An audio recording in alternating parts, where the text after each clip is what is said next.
यह target exam विधि channel पर आप सभी लोगों का स्वागत है। दोस्तों, आज के वीडियो में हम लोग जीके और साइंस के 20 क्वेश्चन डिस्कस करेंगे। यह बहुत ही महत्वपूर्ण प्रश्न है, ध्यान से देखिएगा। आइए शुरू करते हैं। पहला प्रश्न है, centre for DNA fingerprinting and diagnostic कहाँ पर स्थित है? तो जो सेंटर डीएनए फिंगरप्रिंटिंग और डायग्नोस्टिक सेंटर है, यह हैदराबाद में स्थित है। ऑप्शन आपका डी वाला सही होगा। मैसूर में आपका दोस्तों, मैसूर जो कि कर्नाटक में पड़ता है, यह केंद्रीय खाद्य प्रौद्योगिकी संस्थान है। केंद्रीय खाद्य प्रौद्योगिकी संस्थान आपका मैसूर कर्नाटक में है। ट्रॉम्बे में आपका भाभा एटॉमिक रिसर्च सेंटर है, अर्थात भाभा परमाणु अनुसंधान केंद्र है। अहमदाबाद में आपका कपड़ा उद्योग अनुसंधान संस्थान है। कपड़ा उद्योग अनुसंधान केंद्र। चलिए एक बार इसको और देखते हैं। Centre for DNA fingerprinting and diagnostic Hyderabad में है। मैसूर में आपका केंद्रीय खाद्य प्रौद्योगिकी संस्थान है। ट्रॉम्बे में आपका भाभा एटॉमिक रिसर्च सेंटर है। अहमदाबाद में कपड़ा उद्योग अनुसंधान संस्थान है। नेक्स्ट क्वेश्चन देखते हैं। दूसरा प्रश्न है, निम्नलिखित में से 16 सितंबर को कौन सा दिवस मनाया जाता है? तो 16 सितंबर को दोस्तों 16 सितंबर को आपका मनाया जाता है ओजोन परत संरक्षण दिवस। आपका ऑप्शन ए वाला सही होगा। विश्व ओजोन परत संरक्षण दिवस 16 सितंबर को मनाया जाता है। विश्व शांति दिवस मनाते हैं आपका 21 दिसंबर को। विश्व अस्थमा दिवस मनाया जाता है 11 दिसंबर को। विश्व पर्यटन दिवस मनाते हैं 27 सितंबर को। इसको एक बार और देखेंगे।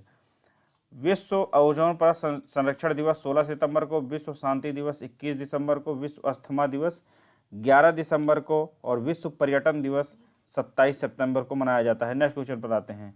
निम्नलिखित में से स्टोर्टिंग किस देश की संसद का नाम है? तो स्टोर्टिंग जो है नॉर्वे की संसद का नाम है। ऑप्शन आपका डी वाला सही होगा। इजराइल की संसद का नाम है नेसेट। जो इजराइल की पार्लियामेंट है उसको नेसेट कहते हैं। आयरलैंड की पार्लियामेंट का नाम डेल आयरन है, डेल आयरन। और जो मलेशिया की संसद है उसे दीवान निगारा कहते हैं, दीवान निगारा। इसको एक बार और देखेंगे। इजराइल की संसद का नाम नेसेट, आयरलैंड की डेल आयरन, मलेशिया की दीवान निगारा और नॉर्वे की स्टोर्टिंग। चौथा प्रश्न है आपका, निम्नलिखित में से किस राज्य की लोकसभा सीटों की संख्या सर्वाधिक है? तो इनमें आपके चार ऑप्शंस दिए गए हैं, पश्चिम बंगाल, महाराष्ट्र, बिहार और तमिलनाडु। तो जो यहाँ पर महाराष्ट्र है दोस्तों, यहाँ पर 48 लोकसभा सीटें हैं, 48। पश्चिम बंगाल में आपका 42 लोकसभा सीटें हैं, बिहार में आपका 40 हैं और तमिलनाडु में 39 हैं। तो प्रश्न के हिसाब से महाराष्ट्र में 48 लोकसभा सीटें हैं, तो ऑप्शन आपका बी वाला सही होगा। अगर ओवरऑल स्टेट्स की बात करें जो भारत में है, उत्तर प्रदेश में अर्थात यूपी में 80 लोकसभा सीटें हैं, यहाँ सर्वाधिक हैं। नेक्स्ट क्वेश्चन देखते हैं। पांचवा प्रश्न है, चिल्का झील किस राज्य में स्थित है? दोस्तों चिल्का झील आपकी उड़ीसा राज्य में स्थित है। ऑप्शन आपका बी वाला सही है। केरल में आपका अष्टमुडी, पेरियार और वेम्बनाड झीलें हैं। लिख देता हूं मैं यहाँ, अष्टमुडी, पेरियार और वेम्बनाड, ये सभी केरल में स्थित झीलें हैं। मणिपुर में दोस्तों एक लोकटक झील है, एग्जाम में बहुत पूछता है। लोकटक झील मणिपुर में स्थित है, एग्जाम में आ सकता है। क्रुभ किस नदी का वैदिक कालीन नाम था? तो क्रुभ का जो आधुनिक नाम है उसे कुर्रम कहते हैं। कुर्रम नदी को वैदिक काल में क्रुभ कहा जाता था। काबुल का वैदिक कालीन नाम क्रुभा था और सतलज का सतुद्री, चिनाब का आस्किनी। एक बार और देखेंगे इसको। क्रुभ कुर्रम का वैदिक कालीन नाम था, काबुल कुर्बा का वैदिक कालीन नाम था और सतलज जो है आपका शतुद्री कहलाता था, चिनाब आस्किनी कहलाता था। नेक्स्ट क्वेश्चन पर आते हैं। सातवां प्रश्न है, पूर्व मीमांसा दर्शन के प्रतिपादक कौन थे? तो दोस्तों पूर्व मीमांसा दर्शन के प्रतिपादक जैमिनी थे। ऑप्शन आपका सी वाला सही होगा। गौतम ने न्याय दर्शन का प्रतिपादन किया था। सांख्य दर्शन का कपिल मुनि द्वारा किया गया था और कणाद ने जो है वैशेषिक दर्शन का प्रतिपादन किया था। नेक्स्ट क्वेश्चन पर आते हैं। निम्नलिखित में से कौन सी संधि 1817 में हुई थी? तो दोस्तों 1817 में ग्वालियर संधि हुई थी। ऑप्शन आपका सी वाला सही होगा। आपकी जो है पुरंदर संधि 1776 में हुई थी, 1776। सूरत संधि 1775 में हुई थी। ग्वालियर संधि आपको मैंने बता दिया कि 1817 में हुई थी। और जो मंदसौर की संधि है यह 1818 में हुई थी। अगला प्रश्न देखते हैं। 9वां प्रश्न है, चंदेरी का युद्ध किस वर्ष हुआ था? तो चंदेरी का वर्ष युद्ध दोस्तों 1528 में हुआ था। ऑप्शन आपका बी वाला सही होगा। यह मेदिनी राय और बाबर के मध्य हुआ था।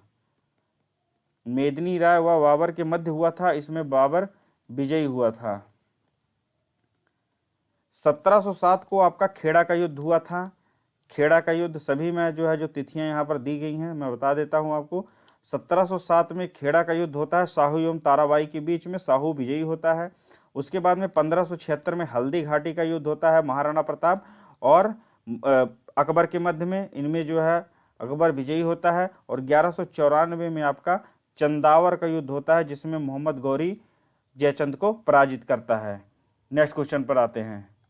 10वां प्रश्न है, क्रांति की तलवार में धार, क्रांति की जो तलवार है उसमें धार वैचारिक पत्थर पर रगड़ने से ही आती है, नारा किसने दिया था?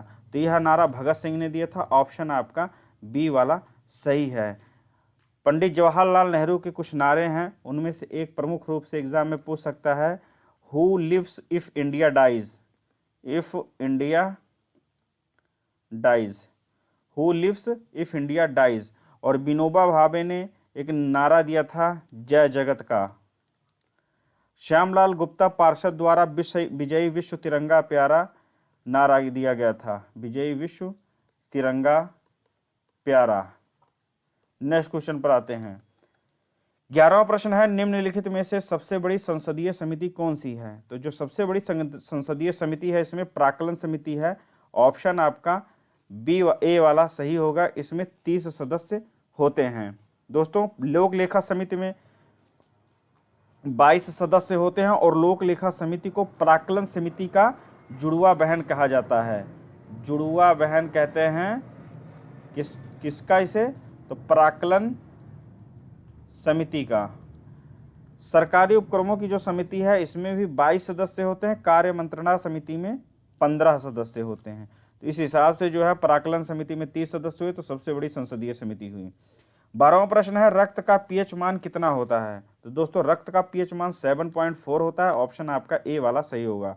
6.5 जो होता है और लार का पीएच मान होता है, 6 होता है मूत्र का और 6.4 होता है दूध का। आगे देखते हैं, इंटेमोलॉजी किसका अध्ययन होता है? दोस्तों इंटेमोलॉजी होता है कीटों का अध्ययन। ऑप्शन आपका सी वाला सही होगा। वृक्ष एवं झाड़ियों के अध्ययन को डेंड्रोलॉजी कहते हैं। डेंड्रोलॉजी वृक्ष एवं झाड़ियों के अध्ययन को कहते हैं। फलों के अध्ययन को पोमोलॉजी कहते हैं। और कीटों के अध्ययन को मैंने बताया कि एंटोमोलॉजी कहते हैं। और जो पुष्पों के अध्ययन की बात आएगी तो एंथोलॉजी होगा। नेक्स्ट क्वेश्चन पर आते हैं। 14 नंबर का प्रश्न है, निम्नलिखित में से कौन सा संयुक्त राज्य अमेरिका के संविधान से प्रेरित है? तो दोस्तों संयुक्त राज्य अमेरिका से हमने न्यायिक पुनरावलोकन लिया है। ऑप्शन आपका सी वाला सही होगा। यहाँ पर जो है संयुक्त राज्य अमेरिका से तो बहुत सारी चीज़ें ली गई हैं, लेकिन जिन चीज़ों एक एक चीज़ के बारे में मैं यहाँ पर आपको बताऊँगा। जैसे समवर्ती सूची ऑस्ट्रेलिया से ली गई है। ऑस्ट्रेलिया से राज्य के नीति निर्देशक जो सिद्धांत हैं ये आयरलैंड से लिए गए हैं। आयरलैंड से लिए गए हैं। इसके अतिरिक्त संसदात्मक शासन प्रणाली आपका ब्रिटेन से ली गई है। आइए अगला प्रश्न देखते हैं। 15वां प्रश्न है, संघ सरकार से जुड़े प्रावधान संविधान के किस भाग में वर्णित हैं? तो संघ सरकार से जो जुड़े प्रावधान है वह भाग 5 में वर्णित है। ऑप्शन आपका ए वाला सही होगा। भाग 15 में आपका निर्वाचन संबंधी प्रावधान है और भाग 18 में आपका आपात उपबंध जोड़े गए हैं। भाग 17 में राजभाषा संबंधी प्रावधान जोड़े गए हैं। आइए अगला प्रश्न देखते हैं। 16वां प्रश्न है, सामान्य संतुलन विश्लेषण अर्थात द जनरल इक्विलिब्रियम एनालिसिस किसने विकसित किया था या किसने प्रतिपादित किया था? तो ऑप्शन आपका सी वाला होगा। वालरस द्वारा यह प्रतिपादित किया गया था। 17वां प्रश्न है, मानव के अभिनेत्र लेंस के पतला होने पर फोकस दूरी पर क्या होगा? तो यह जो है बढ़ जाएगी। ऑप्शन आपका ए वाला सही होगा। इसमें जो है उत्तल लेंस लगा होता है। Calcium sulphate calcium sulphate dihydrate को सामान्यतः किस रूप में जाना जाता है? तो दोस्तों इसे जो है हम लोग जिप्सम के रूप में जानते हैं। ऑप्शन आपका सी वाला सही होगा। यहीं पर मैं लिख देता हूं आपका जिप्सम। और जो जिप्सम का सूत्र होता है वह होता है CO4.2H2O। नेक्स्ट क्वेश्चन पर आते हैं। 19वां प्रश्न है, स्फेलेराइट किसका एस्क होता है? तो स्फेलेराइट जो है आपका जिंक, सॉरी दोस्तों, ये क्वेश्चन जो है थोड़ा सा शायद ये इसमें ऑप्शन आपका डी वाला ही सही होगा। हाँ, जिंक का ही होगा, क्योंकि मरकरी का जो एस्क होता है उसे सिनेबार कहा जाता है, और मोलिब्डेनम का जो होता है उसे बुल्फेनाइट कहा जाता है, और सिल्वर का अर्जेंटाइट कहा जाता है। और जिंक में जो है कैलामिन भी होता है, जिंक के खनिज का नाम कैलामिन भी होता है, और स्फेलेराइट भी है। तो ऑप्शन इसमें डी वाला सही होगा। 20वां प्रश्न है, कॉपर स्मिथ बारबेट क्या होता है?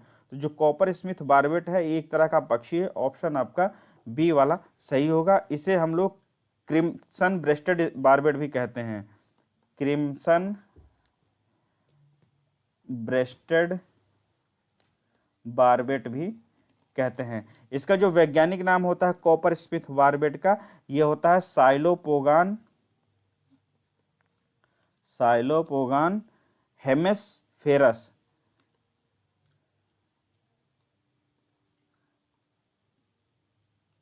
हाँ, साइलोपोगान हेमिस्फेरस जो है कॉपर स्मिथ बारबेट का वैज्ञानिक नाम होता है, और इसका जो एक अन्य नाम है वह है क्रिम्सन ब्रेस्टेड बारबेट। तो दोस्तों ये थे आज 20 क्वेश्चन जो मैं आपके लिए लेकर के आया था। ये बहुत ही महत्वपूर्ण प्रश्न है, फिर से देख लीजिएगा। इसी तरह के वीडियोज मैं लेकर के आता रहूँगा। मिलते हैं अगले वीडियो में, तब तक के लिए नमस्कार।